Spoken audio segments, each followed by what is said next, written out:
Hello, and welcome to the first ever Wildfire PR podcast, where we'll be talking about all things tech PR.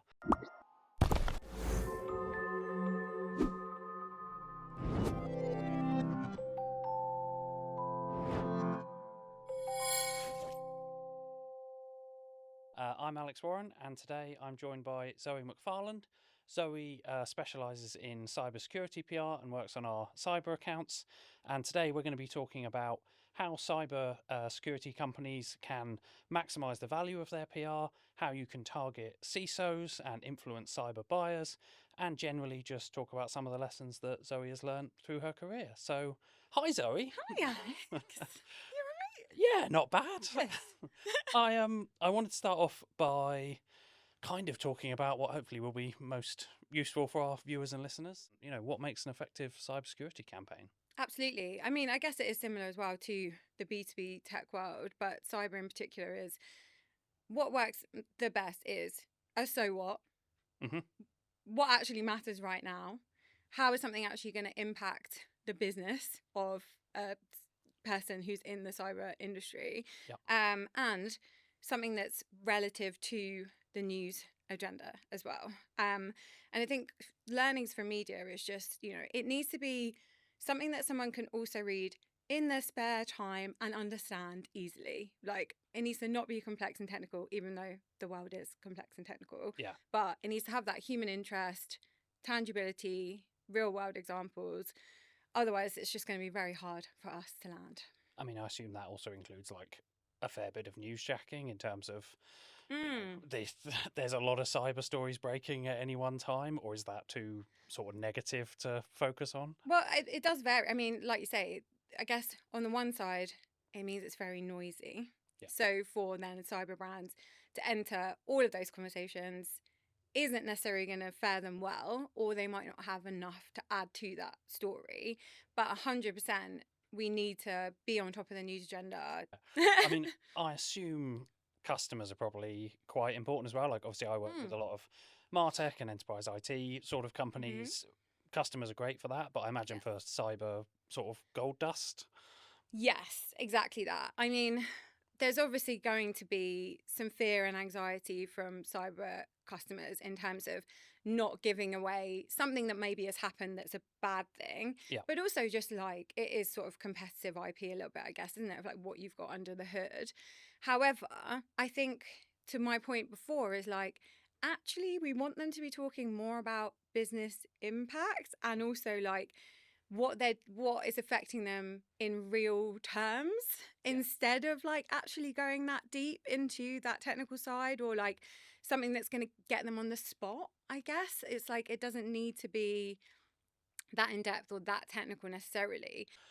How from a sort of PR agency that works with a lot of cyber brands, how do you help get customers talking, and what would you recommend to comms people to overcome that challenge?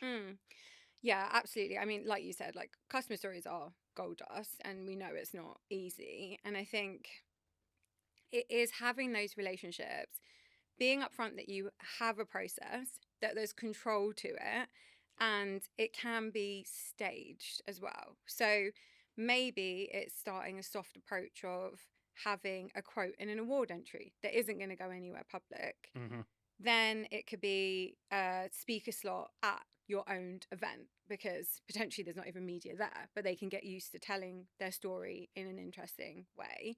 Yeah. And then also there is the advantage of something like Chatham House rules as well. So maybe it's putting on a round table with media or not with media as well, whereby you can have a completely controlled way of everybody knows what their talking points are, what topics we're not deviating from. I mean, one client very much will do open, so not Chatham House rules, but open roundtables, have say 4 customers. So it makes it a lot less intensive as well with just one who feels like he's got to have a one-to-one with a journalist.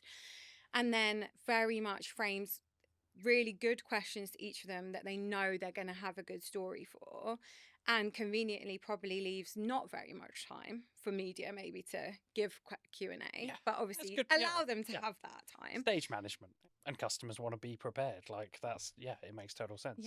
Yeah. And I suppose so. You're saying ease them in slowly into that sort of process. You don't have to go all guns blazing on, right, we're going to do a massive interview piece about how your cybersecurity works right now. But yeah, those sort of more closed forums and comment Absolutely. opportunities. Yeah. They don't have to speak to media, and that would still get a vendor quite good coverage, even if we can't actually get them to speak to media.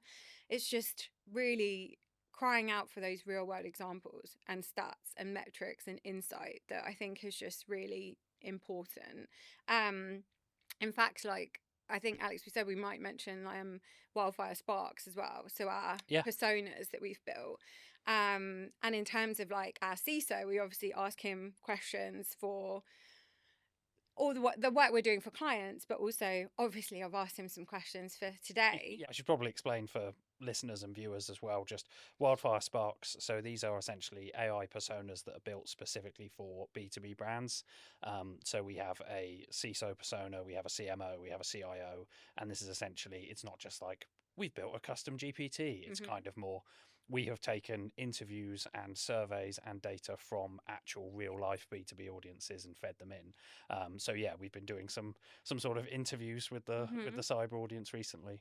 Yeah. So I mean, what a CISO is looking for is practitioners to share what broke, what worked, and what they do differently. The other thing I wanted to ask you about was product launches, which I'm aware sometimes can go incredibly well, sometimes can be tricky. I think everyone who works in PR, whether it's agency side or an in-house comms person, has had the experience of something that is considered incredibly interesting and newsworthy internally. Maybe the product team are very excited. Maybe it's something that seems very new, but when it comes to launch and the media, it hasn't landed so well externally.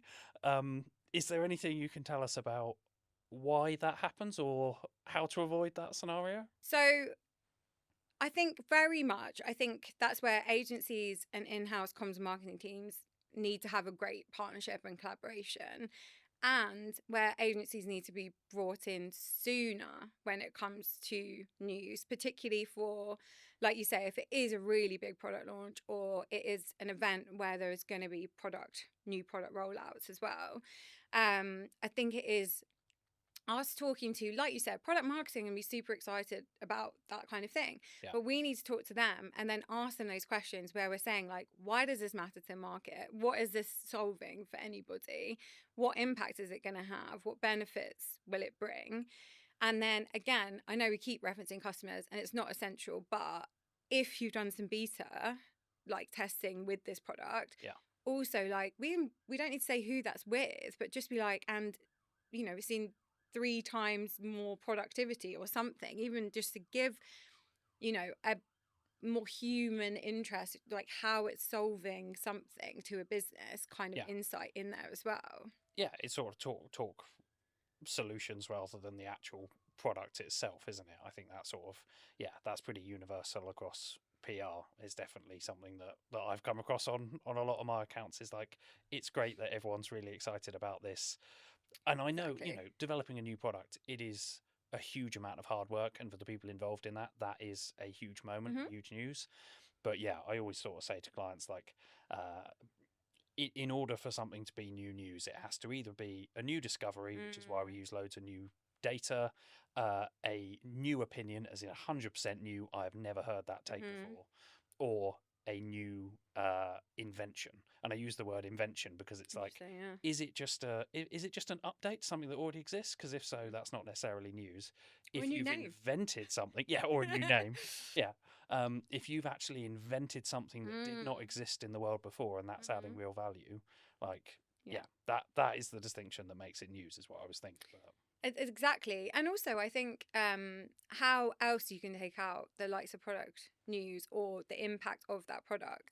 It doesn't necessarily have to be, I think we could tailor it to different media as well and different tactics, because particularly like in a similar vein to what we're talking about with how exciting it is for product marketing, it could also very much be so for like channel partners as well, and they got something new to sell, or Yeah. it's solving a big pain point for everyone they're talking to all the time. So I think like that's also something, is like, let's create the story more with that in mind. And we know, you know, you're trying to maximize coverage opportunities, but also like if it makes sense to kind of niche that in and make sure we're gonna get coverage and make an impact, it's like, let's maybe make a story for that. Or if we find out that it's massively going to transform manufacturing processes or something, it's like, then, well, let's do it with that manufacturing media in mind and that trade media, and create the story for that. And it doesn't have to be the central press release that everyone's going to be happy with. It can also just be a variation of that, which just makes it more applicable to the news and the industry like pain points that are happening, and Yeah. news agenda items as well. Yeah, that's so true. I always think like whenever I feel like sometimes while press releases work really well, they almost start to hold companies back because you end up in the situation where you have this like one really official thing that goes out on the wire and all these slightly sort of old-fashioned ideas, and it's like you're just giving journalists a cheat sheet about what you're announcing, and that can absolutely vary depending on industry. So yeah, I think that makes total sense. Well, that's like you say with the press release, it's like that doesn't need to be the only asset that's created. And I think that's when bringing us in, instead of giving us that press release 2 days before an event, or even on the day that it's going out, that we can cut that into different things. So maybe we could have already done a Q&A with the UKNI like MD or something, which for another publication, which explains that easier with questions that are market specific. Or we do set them up a podcast interview that is around the topic that it's solving, instead of like saying, hi, we launched a new product. You know, there's a lot of other ways. Or even then the byline and the thought leadership article is like completely controlled messaging that we can do. So no, I completely agree. And I think, well, the other thing that I wanted to ask about today was, so we covered off sort of customers, we covered off product launches. The other big thing, obviously, there's been a big cyber event this month. Events, I think, is a really big thing in B2B PR. It's kind of just how's that looking in cyber at the moment, and in terms of sort of getting journalists to those events? I mean, you know, people spend a lot of money on either their own events or even just attending a trade show or a conference. What's the sticking point when journalists don't show up? Why does that happen? And yeah, how can we do something about that? I guess we go back to all those things we said before, which is, you know, that's so what, why, what are they getting access to that they won't get on a Zoom call? I think is the biggest thing for us, is like, if we're asking them to go there in person, it might only be an hour away as well. Like obviously some of them are international as well, but it's like, yeah, what are they going to have access to that is going to make them take that time out? Because they're under pressure. Teams are even leaner than they ever were before, both with the trade publications and the national media. What sort of thing could you give them access to? Are you thinking product demos, or more sort of spokespeople, or what sort of thing? Like we would give a spokesperson their full, like, here's information about this person, this journalist that's coming to an event. These are the things they were going to cover. These are the questions you might ask. I think we need to do that for journalists as well. Like, here's your whole agenda. Here's like what will happen. Here's everything we can offer you, particularly when it is that annual conference example rather than like a industry event at the XL. And I think that's another challenge for us, is location. I think we all very much. Who doesn't love the Excel Centre? Who doesn't love the Excel love Centre? going there. Yes, but those can sometimes just be a barrier enough as well. And I think also what we were saying earlier about like lean editorial teams, it is just a challenge. And with freelancers too, like they just might not be able to commit because they don't know they can get commissioned to write an article. And so like for them, it is like, you know, it's a lot of a chunk of time to travel to that event as well for them. So I guess it is making, more of it, of them trying to get them there. But events, not easy. No, fair enough. I mean, you mentioned two things in that as well that I wanted to pick up on. One was talking about spokespeople, and the other was sort of nationals media. In terms of spokespeople, like not just for events, but just in general, is there any advice you could give for what makes a good spokesperson and what is the sort of spokesperson that journalists want to come back to? Because I think a lot of my sort of clients and people I've worked with through my career, they're not just looking to get that like one-off hit. They want to become a regular source for journalists or trade media or whatever it is, or influencers. Is there any advice that you could give for, or what does the sort of, what makes a dream spokesperson? What works? Yeah. Well, I mean, in terms of